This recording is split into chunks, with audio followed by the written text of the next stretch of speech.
Welcome to episode 3 of Is It Really a Great Idea? This week, I had the chance to discuss this book with two very different types of audiences. On one hand, it was a group of elementary school kids at a young entrepreneurship summer camp in the city of Murphy, held by the Murphy Chamber of Commerce, which is something I've been doing for the last 5 or 6 years, and a room full of founders and innovators at Dallas Startup Week that was actually held in my university in SMU, which is where it happens every several years. Both those conversations reminded me that the book is not just about killing bad ideas. I know that the subtitle suggests that how to quickly kill bad ideas, but it's really about asking the right questions. So today, I'm going to walk you through the 6 main parts of the book, the 3 main loops, and share a dilemma that every entrepreneur faces when they start with an idea, why it can give you focus, and why it can just as easily blind you. So let's get started right after this. Welcome to Is It Really a Great Idea? I'm Yoram Solomon, entrepreneur, author, and professor of entrepreneurship in one of the top US MBA programs. This podcast is based on my textbook by the same name. But I didn't write it to inspire you to chase your dreams. I wrote it to help you kill bad ideas fast so you can get to the one that's actually worth your time, your energy, your money, and your obsession. Most entrepreneurs fall in love with their idea too early. I want to help you fall in love with the truth. Because before you build a business, pitch investors, or write a single line of code, you have to ask yourself, is it really a great idea? So let me start by telling you about those 2 events. So the first one was actually last Monday, and it was in the Murphy Chamber of Commerce. It was a group of young entrepreneurs. The summer camp is called Youthpreneurs. And I've been talking there for 5 or 6 years. I don't remember exactly. And historically, I talked about trust. And I brought it into the entrepreneurship field, especially after I released the Trust Premium book. But this time, frankly, I almost didn't go because I told them that I don't have anything new. When it hit me, I just released a new book. Is it really a great idea? And so how does that apply? And how do you do that with a group of elementary school kids in 40 minutes? And I thought about it, and I'll talk more today about the overall framework of the book and the 6 different areas or chapters or tests that we go to in evaluating an idea. But what I did with them is this. Instead of the typical approach in entrepreneurship camps, which is come up with an idea, let's see how we implement it and so on, what I did was I prevented them from having an idea. I don't want your ideas. Here's what I want you to do. I want us to first, I kind of skipped the part of selecting a customer because I took 6 volunteers and I had them play a customer. I gave them briefing sheets and they played the customers. All the customers had the same problem. Adults don't drink enough water. Now, I actually do, but mostly adults don't drink enough water. Yeah, we drink enough coffee, but we don't drink enough water. So that's the problem. And I sent the kids with a few ideas and suggestions to questions they should ask. And I told them, ask the questions, ask more questions, dig into why they're not drinking enough water. Why is that a problem? How big of a problem is it?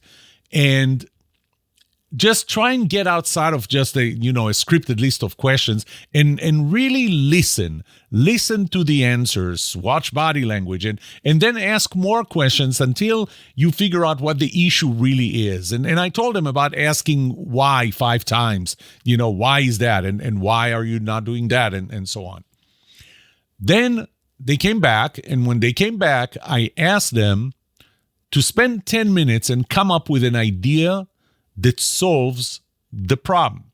Now, the problem is what you're trying to solve is not really the problem, and that's the symptom, which is they don't drink enough, but the root cause of why they're not drinking enough. And so the different teams spent 10 minutes, and then I started going around. Oh, no, before I went around, what I did was I asked them to go back to their customers, the volunteers, and tell them what idea they came up with and ask them what they feel about the idea. So kind of rank them between 1, totally doesn't address my issue, to 10, completely addresses my issue. And so they got different grades by the evaluators or the customers, the volunteers. They came back and, some of them said, no, they didn't really like it. It wasn't really addressing their issue. It's not going to solve their problem. But some of them came back and said, no, our customers really, really like what we came up with. And they started sharing what they came up with. And I'll tell you one thing. Some of those ideas made me pause. Just to remind you, we're talking about elementary school kids, not even middle school, definitely not high school or college.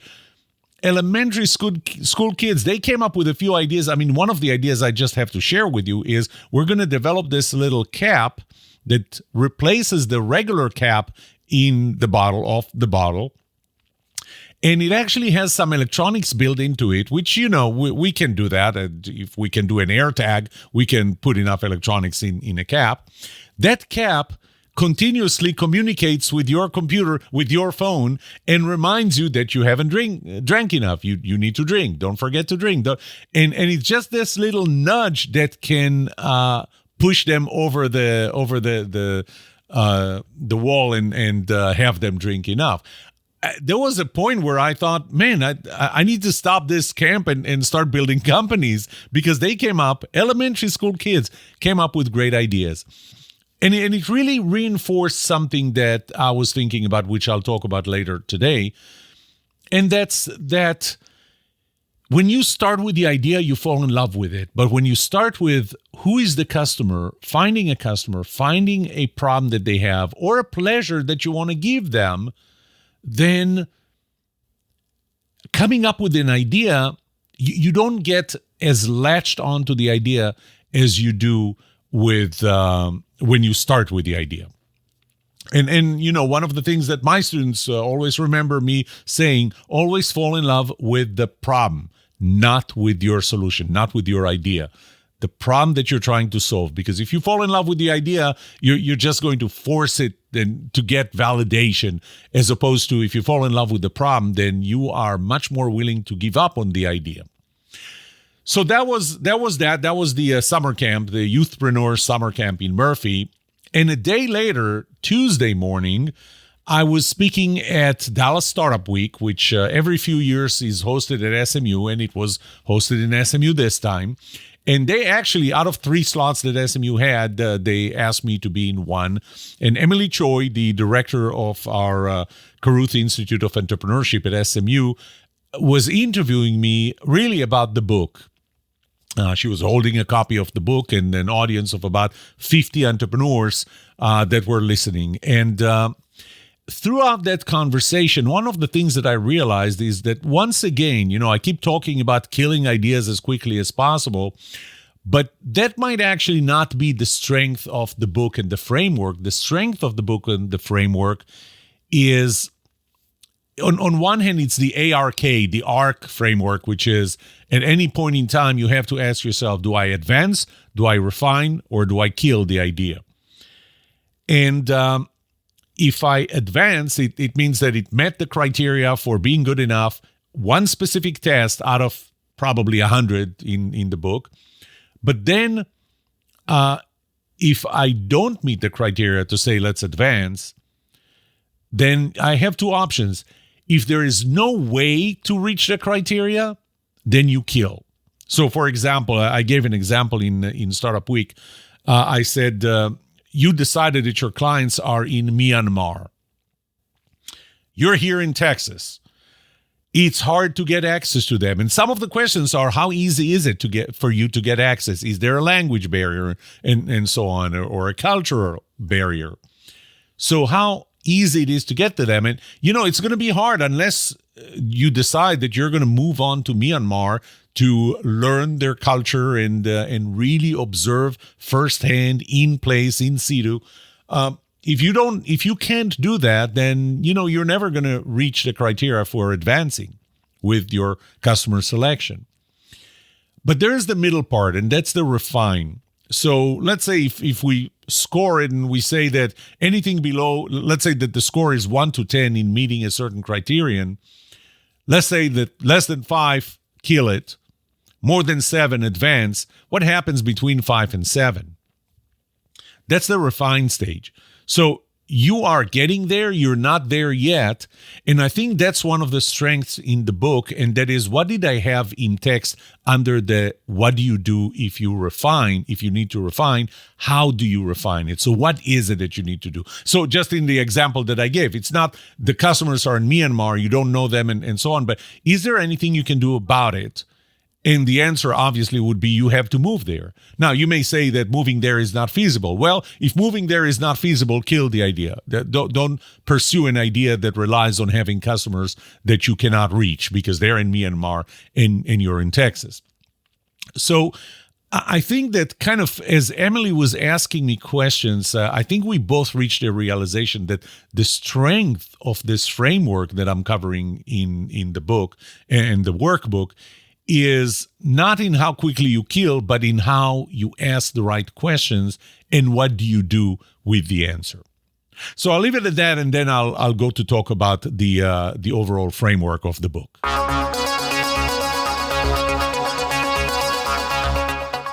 The framework of the book really starts with something that I started in 2018 when Jerry White, who was the director at that time, asked me if I would ask you to build a class on evaluating entrepreneurial ideas or opportunities, how would you go about it? And I thought about this, and again, it goes back to an event that I spoke. I gave a keynote address in Startup Weekend many years ago. I think it was 2012, maybe even earlier than that.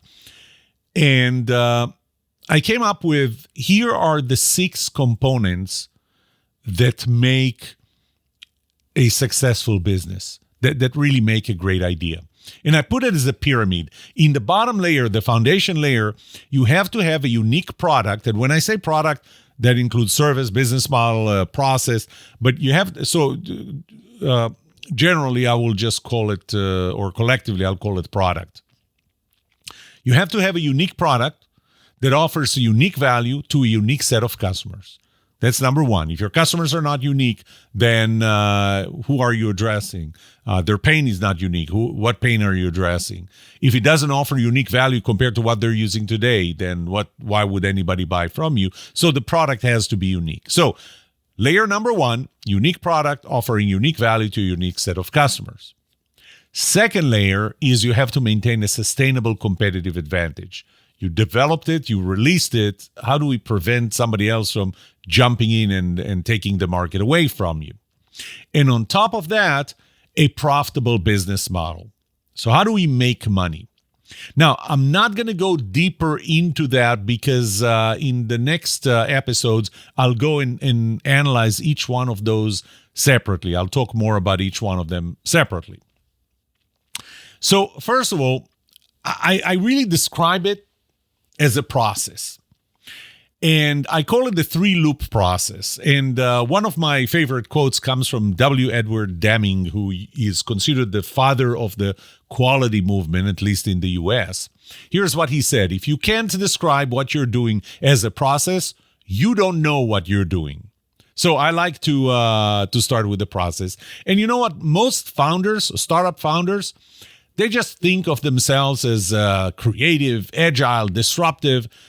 But in essence, for the most part, they're just guessing. And once again, I go back to what I talked about in the last episode, the whole pendulum swing that went from measure twice or measure 20 times before you cut once because it costs so much to cut and you don't want to make a mistake. When I spoke at Dallas Startup Week, one of the people in the audience said that it used to be ready, aim, aim, aim, aim, aim before you fire. So you aim a lot. And that's true. That's how it used to be. And he said that now it's like fire, aim, ready. And that's true too, because prototyping became so easy that we just jump immediately into prototyping, throw things at the wall. But that's a waste of time and money and effort as well if you can't evaluate it. So back to the 3 loops. So the first loop is what I would call the product market fit. And I'll talk more about that right after the short break. But product market fit is the first one. The second one is the prototype validation. And the third one is the business viability. So let's talk about each one of them.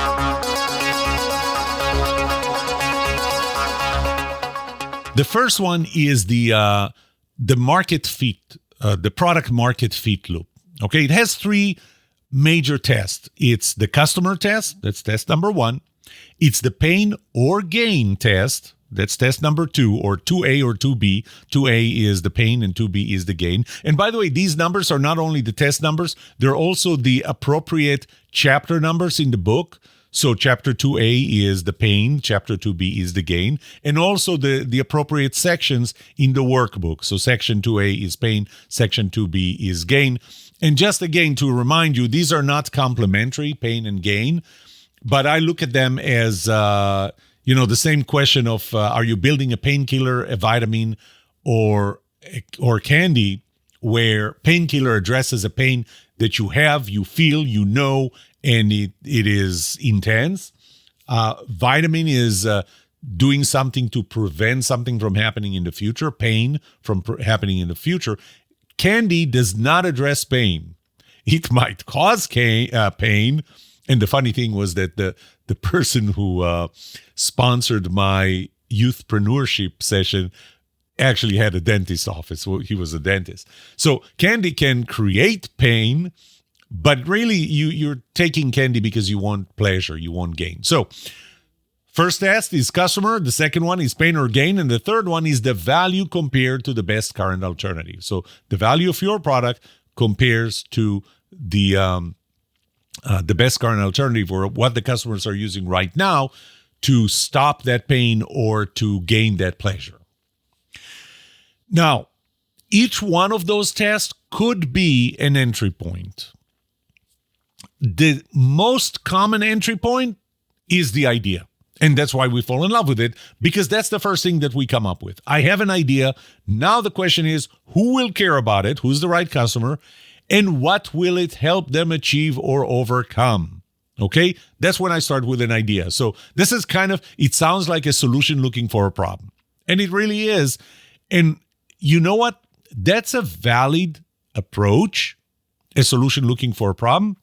Not when you force the problem to fit your solution.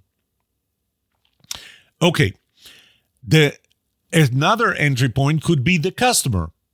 There's a group of people that I care really about. I care about what they want. I care about what they need. I care about what they struggle with. And I'm asking myself, how can I help them get it, solve it, gain the pleasure? How do I help them? I don't have an idea. I just know who I want to help. So that's a second entry point. The third entry point is you already know the customers, or maybe even not exactly. You're very familiar with the problem or a goal. Now the question is, who is the customer that experiences it the most, which means that they will value a solution for it? And how can you help them solve that or achieve that? To me, these 2 tests are probably where you want to start. Start with a good identification of a customer and a good identification of a pain they have or a gain they want to have. An interesting point about that, both the pain and the gain, is that it can be apparent and already felt, and they know it. And that's great, because if they already know that they have pain, or they already know that they want some kind of gain, it's a lot easier to sell to them. However, it makes it a lot more obvious to your competitors that this is something that needs to be addressed, because everybody knows that this is the pain or this is a gain that we're looking for. Where it gets interesting is where the pain and gain are not known. That's great if you can touch on something that they don't even know that they have, a pain they don't even know that they have. And there's a story that I tell about my daughter Maya when she was, I don't remember, I think about 4 years old, and grandma and grandpa came over and each one of them held a hand and they swung her. They dislocated one of her elbows. Okay, it's not their fault. She's 4 years old and the elbows are not that strong. They dislocated one of her elbows. So she dislocated one of her elbows, and it pained her to try and bend that arm, that elbow. So what she did was she stopped using her right hand and started using her left hand. She didn't even tell us that it pains her because she found a way to avoid it. So you could say that she was not really aware of the pain. She just so quickly got around it. Of course, at some point, we realized that she's not using her right hand, her right arm, and when we started trying to bend it, we realized that it's dislocated. We took her to a hospital, and they relocated it, and everything is fine. Happened twice with her. But imagine that your customer doesn't even know that they have a problem. Now, sometimes they don't know that they have a problem, and you may assume that it's a big problem, but the fact that they don't know it, once they do realize that there is a problem, there is a pain, or there is a gain to be had, they realize it's not a big deal. Well, that's not where you want to be. That's not what you want to develop. You don't want to address a pain that they don't care much about. The best type is the one that they don't know about. They don't realize. It's not so much that they don't know. They don't realize. They don't consciously realize that they have. But once you tell them, it becomes undeniable. I always use the example of going from a taxi cab to Uber, and there are multiple pains with a taxi cab. From the fact that you don't know how much you're going to pay, the fact that you don't know when you're going to get there, the fact that you don't know if there is a taxi cab available. The awkward moment of the tip, right? You don't feel comfortable leaving your credit card there because, I don't know if that credit card would end up in whatever list. And so you pay cash, and then the cab driver says, well, I don't have anything smaller than a $20 bill. And it's like, well, did I just leave an $18 tip, right? This awkward moment to the fear that they're going to take you and, around town in circles just to run the meter. We had this pain for decades. We never realized how big it is until Uber came with their solution where you knew exactly when your car is going to arrive. You know exactly when you're going to get to your destination. You know exactly how much it's going to cost, so you don't have to worry about them taking you in circles. There is no issue with giving cash and with the tip. It's all in your control. It's all within the app. You don't have to leave the credit card with them because you're leaving it with a company that you trust. That's the best kind of pain to address or gain to be had.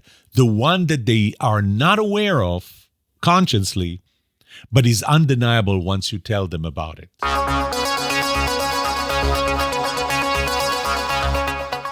Before I move on to the second loop, I just want to say one more thing about the first one, and that is that we typically used to look at it in a very linear way. And it used to be we started with the idea, then address the customer and the pain and the value. Or we start with the customer, we go on to the pain, we move on to the value.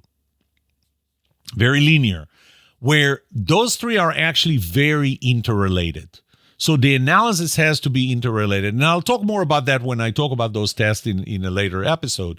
But you define the customer, you define a pain and a gain, you define the value, and through iterations you find, well, our value is good for a very specific a subset of the customers we thought we're addressing. And that typically happens, and we'll talk a lot about that, when you use statistics and you look around. You look at the customers, let's say that you're trying it with 500 customers, and out of 500 customers, the average of how much they like it, however you're measuring the likeness of your product, ends up being at the 6 out of 10. You go, 6 is good, not great. I would like it to be 8 or more. But if you break it down, all of a sudden you look at, out of the 500 customers, 100 of them gave it a 10, while 400 gave it a 4 or a 5. So the average was 6. You're not crazy about the 6, but wait a minute. Why did 100 of them give 10? What's special about those customers? So you refine your customer definition. Sometimes you refine the pain or the gain because you find that your product actually brings a certain or addresses a certain pain you didn't even know that they had, better than the pain that you thought you were addressing. So these three, the idea, the value that the idea has, the customer definition, and the pain or gain definition, those are interrelated, and you keep iterating them.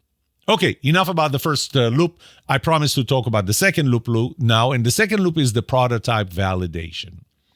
And the prototype validation actually goes through its own process and its own loop that starts with identifying what are the key assumptions or critical assumptions that you're making to validate your product, right? The viability of your product. So it starts with the assumption, and then it goes through, well, how do I measure it? Whether I'm really meeting or rejecting that assumption. And Emily, when we did this talk Tuesday, Emily brought up this is kind of like what we do when you do real research, and that is you come up with a hypothesis and then you try to reject it. And you don't really say that we validated the hypothesis, as you say we couldn't reject it. And that is very similar to the approach I'm taking with this book is you advance with an idea because you couldn't kill it. You couldn't find a reason to kill it. You tried, but you couldn't find a reason to kill it. So you're really in the validation is when you're actually trying something. And it might not be the actual prototype, the final prototype. It might be something that allows you to test your critical assumptions or your critical hypothesis. So it goes through identifying that hypothesis, asking yourself, how are you going to measure it? What are the metrics? What are the pass-fail criteria? What is the test you're going to conduct? What are the tools? How are you going to collect data? How long? You launch a plan, and then you test it, and then you find the results, and then you make a decision based on that. So this is kind of the MVP part of Lean Startup or any other framework that you're familiar with. But once again, in a much more structured, a much more scripted way of how you do the test. So that's the second loop. The second loop is what I called the product or prototype or MVP validation.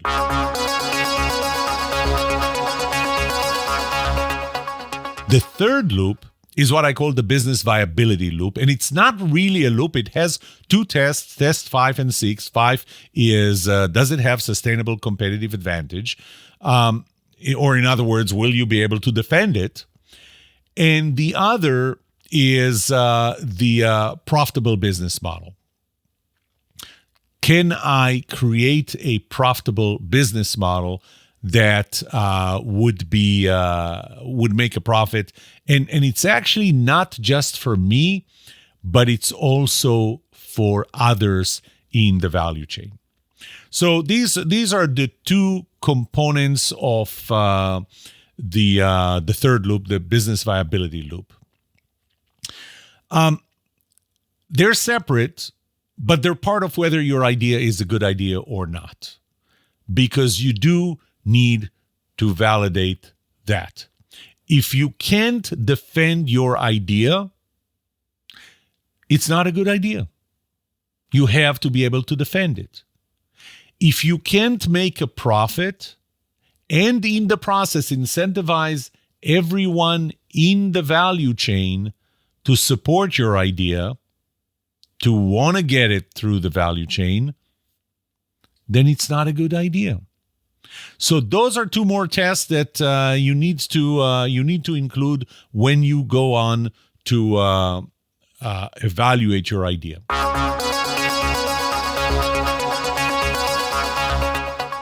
Okay, this was the summary of the framework in this book. So I talked about the ARK, the Advanced Refine Kill.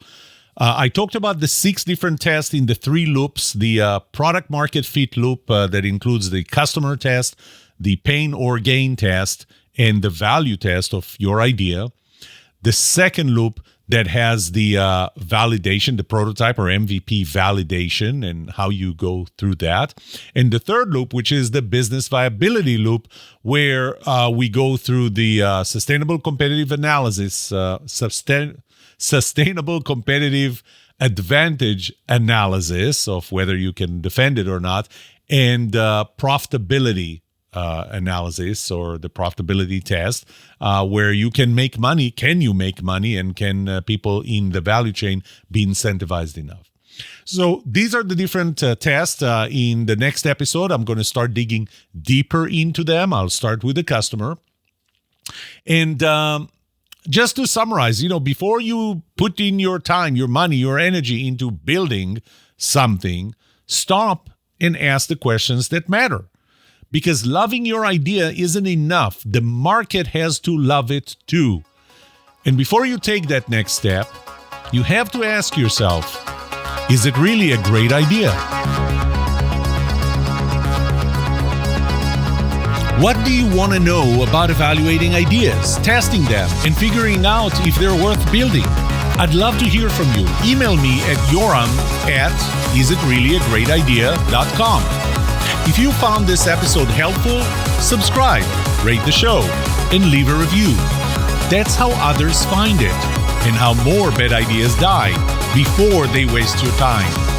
For books, workbooks, keynotes, and tools to help you validate your next big idea, visit isitreallyagreatidea.com. Remember, falling in love with your idea is easy. Killing it when you should, that's the hard part. Thanks for listening to Is It Really a Great Idea?